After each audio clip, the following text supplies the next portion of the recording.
What's going on, guys? It's Greg here, aka NYPrepper. It is Thursday, May 1st, 2025, and I have an emergency alert to share with you guys. Right now it is 12:32 Eastern Time here in the United States, and we have some major breaking news coming in from India and Pakistan. So various sources are reporting that India has already approved plans to strike Pakistani targets. This is being reported by PBS and the Times of Israel. So, according to government sources in India, cited by the Times of Israel, India has decided to use long-range precision weapons and or standoff munitions to conduct limited punitive strikes against Pakistan. The plans for punitive strikes and the dynamic response strategy are already in place. It won't be a knee-jerk response, but a calculated, credible, and calibrated one under the threshold of a full-fledged conflict, a senior officer said. Wow. Okay, so India planning to use long-range precision weapons and or standoff munitions to conduct punitive strikes against Pakistan.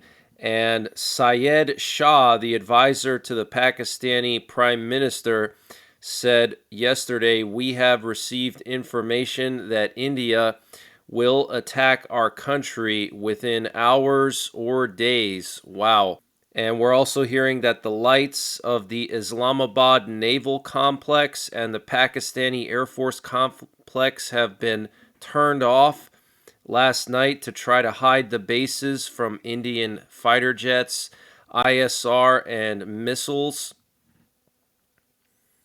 So this is huge news, guys. Okay, Pakistan saying that they have intelligence that India will strike within the next few hours or days. Now, we also had a record-long nuclear code transmitted earlier this morning at around 3 a.m.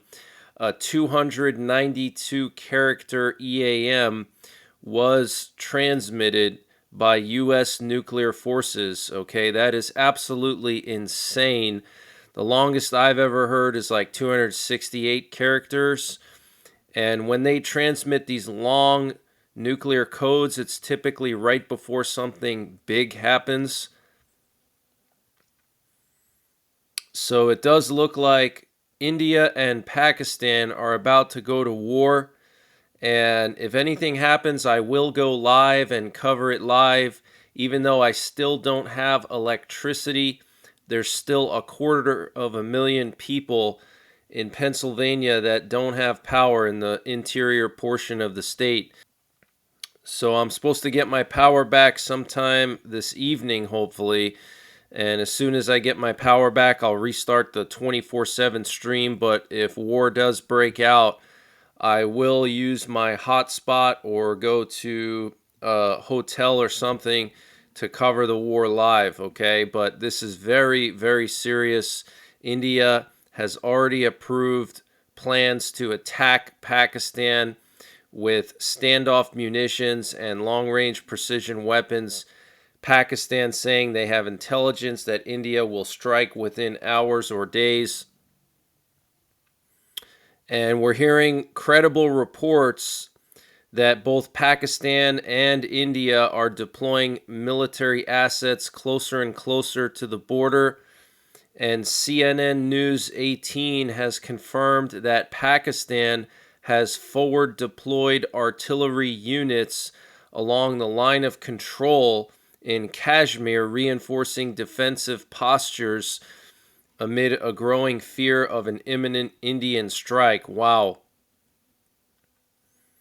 And India has issued a new airspace restriction, or NOTAM, to all aircraft registered, operated, or leased by Pakistan, including commercial and military flights. effective from April 30th to May 23rd, 2025. Okay, so for the next 3 weeks, no Pakistani planes, either civilian or military, will be allowed to fly into Indian airspace. And India has deployed advanced jamming systems along its western border to disrupt the GNSS signals used by Pakistani military aircraft. That's the Global Navigation Satellite System. It's basically like their GPS, significantly degrading their navigation and strike capabilities, sources have said. Okay, so India deploying GPS jammers along the border of Pakistan.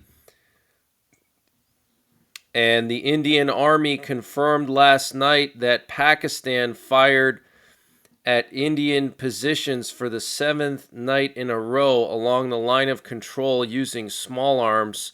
The firing was responded to by Indian forces. So for the 7th night in a row, India and Pakistan have traded small arms fire. That is very serious, okay?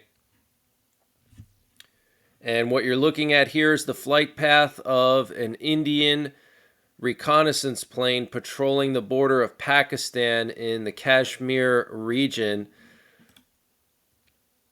And U.S. Secretary of Defense Pete Hegseth posted on X last night about Iran. He warned Iran. He said, "We know your lethal support for the Houthis. You're aware of the U.S. military's capabilities and were warned you'll face the consequences at our chosen time and place." Wow.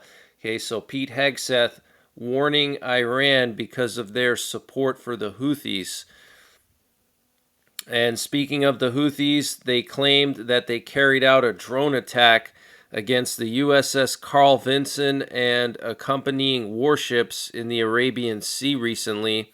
They also claim to have launched drones at several military targets in central Israel and a target in Ashkelon. Last night, the Israeli Air Force intercepted a drone outside of Israeli territory, and there was some interesting satellite imagery that came out yesterday showing how one of our aircraft carriers in the Red Sea, the Harry Truman, had to make like a sudden sharp turn to evade Houthi missiles or drones recently. And we know that an F-18 fell off the flight deck of the Harry Truman. So looks like the Trump administration is really having difficulties dealing with the Houthis. And Russia's Security Council chief and former defense minister Sergei Shoigu threatened to nuke Europe. He said that Russia reserves the right to use nuclear weapons if faced with unfriendly actions in an interview with TASS news agency on April 24th. Shoigu said Moscow was closely monitoring the military preparations of European countries as they seek to ramp up defense spending and production in the face of the U.S. reducing its military presence on the continent. In case foreign states commit unfriendly actions that threaten the sovereignty and territorial integrity of the Russian Federation, our country considers it legitimate to take symmetrical and asymmetrical measures necessary to suppress such actions and prevent their recurrence, he said. And this update was sponsored by EMP Shield. Guys, EMP Shield has created a special discount just for you, the listeners of the NYPrepper channel. If you go to empshield.com and use the promo code NYPrepper, you can get 15% off your entire order. And why do you need an EMP Shield? Well, this is a special device to protect your vehicle, your RV, your solar generators, your radios from an electromagnetic pulse, which could be caused by a solar flare or potentially a rogue country like North Korea detonating an electromagnetic pulse weapon over the United States that's mounted onto a satellite.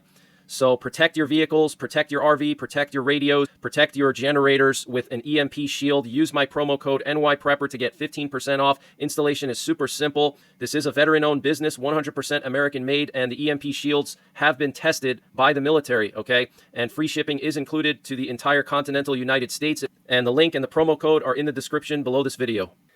Nuclear deterrence is carried out against states and military coalitions that regard Russia as a potential adversary, possess weapons of mass destruction, or have significant combat capabilities of general purpose forces, he added. Shoigu also said that any European future peacekeeping forces deployed to Ukraine to monitor a ceasefire would also be seen by the Kremlin as a provocation. He said sensible politicians in Europe understand that the implementation of such a scenario could lead to a direct clash between NATO and Russia and subsequently to World War III, he said. Wow. Okay, so he specifically says that nuclear deterrence is carried out against states and military coalitions that regard Russia as a potential adversary, possess weapons of mass destruction, or have significant combat capabilities of general purpose forces, okay? So it doesn't matter if you're a nuclear armed country or not. Russia could still nuke you, essentially, okay? So this is very, very serious. And the U.S. and Ukraine signed some type of a minerals agreement yesterday.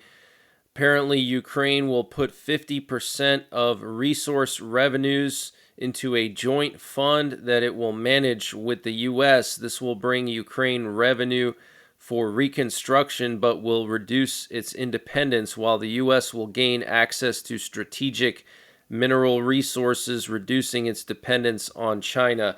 Okay, so Zelensky commented about it. He said, mineral agreement is there, signed, and will be ready for ratification to the Ukrainian parliament, and we are interested in ensuring that there are no delays with the agreement.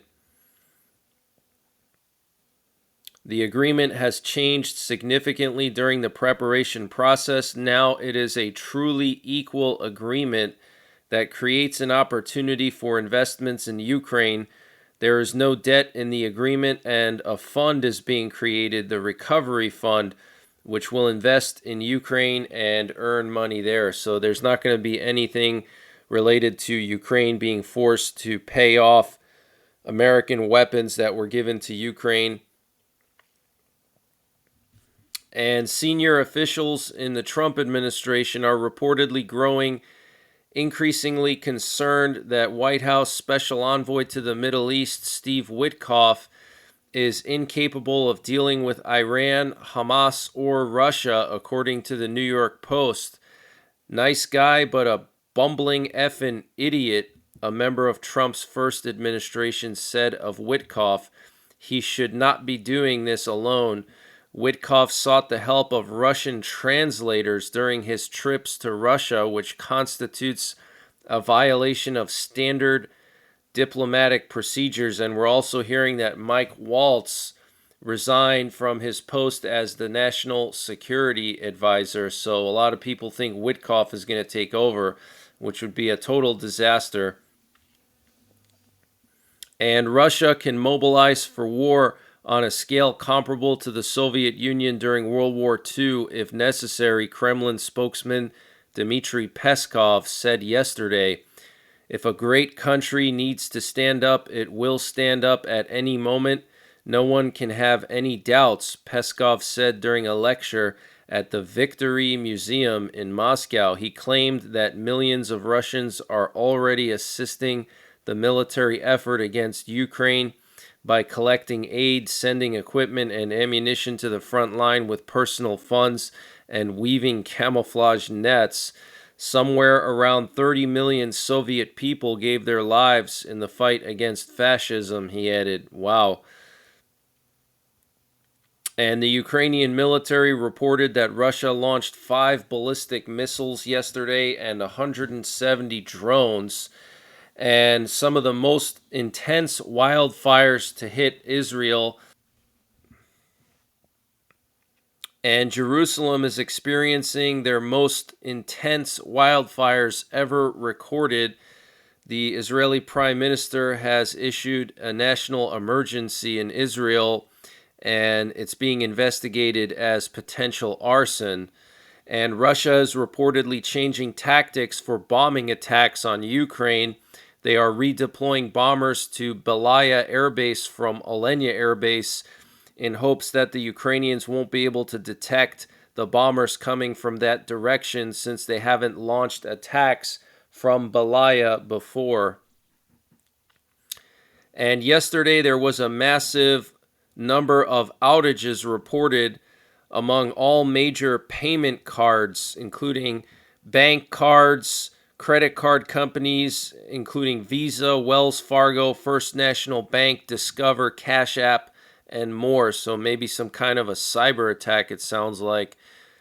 And the president of Ukraine, Volodymyr Zelensky, warned on April 29th that Russia is preparing potential military aggression under the guise of joint exercises with Belarus this summer.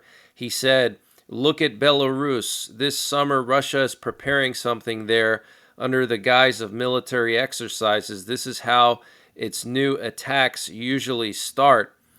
But where this time, I don't know. Ukraine, Lithuania, Poland, God forbid, but we all have to be prepared. All our institutions are open to cooperation." So he said this at the Three Seas Summit.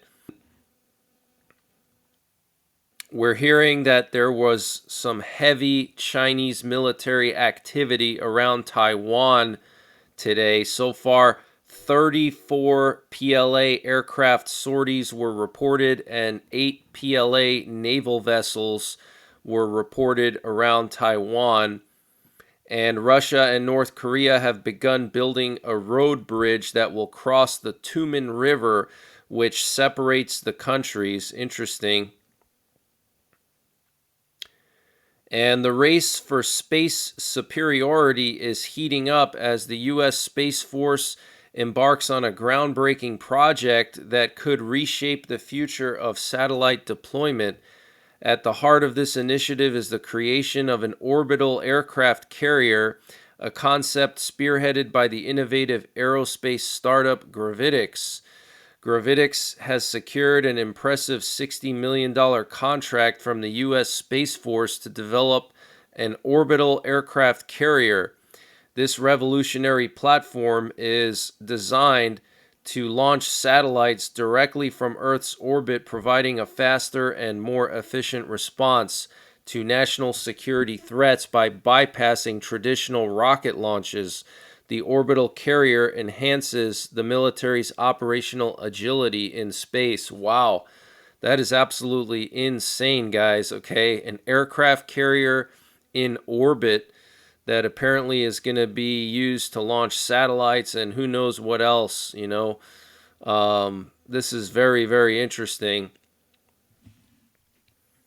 And what you're looking at here is a very unusual flight path that was taken last night by Forte 10, a U.S. RQ-4 Global Hawk reconnaissance drone, and it was flying in the Baltics and near Poland. Specifically, it was spending a lot of time in Lithuania looking into Kaliningrad. It was also looking into Belarus. And then it was also doing multiple loops up here in Estonia looking into Russia. Okay, so NATO, and specifically the U.S. in this case, is concerned about something coming from Russia and Kaliningrad and Belarus. Okay, so we have to be on very high alert. I'm very concerned that Russia is going to try to take the Baltics very soon as this summer. Okay. And I want to remind you guys that Putin issued a draft order to draft 160,000 Russians into the army through July. So he's not drafting 160,000 troops for no reason, okay? And I wanted to just show you guys the U.S. power outage situation right now. So you can see here, out of the entire U.S., Pennsylvania still has a massive number of power outages from the storms that came through 2 days ago.